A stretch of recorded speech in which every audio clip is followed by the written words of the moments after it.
కృతయుగంలో ఒక సాలెపురుగు పూర్వజన్మలో చేసుకున్న పుణ్యం వల్ల చక్కగా దానికి గొప్ప సంస్కారం అబ్బింది. మరి దానికి జన్మ మారే అవకాశం ఉండాలి కదా. సాలెపురుగుకి మోక్షం వచ్చే అవకాశం లేదండి. సాలెపురుగు మళ్ళీ మానవ జన్మ ఎత్తాలి.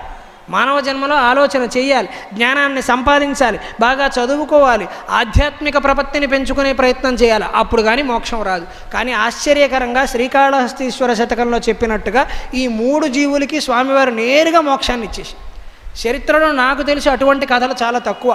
మనం చెప్పుకున్న గజేంద్ర మోక్షణంలో కూడా ఏనుక్కి మోక్షం రాలా, మొసలికి మోక్షం రాలా, ఎవ్వరికి మోక్షాలు రాలేదు. జయ విజయులు 3 అవతారాలు ఎత్తారు.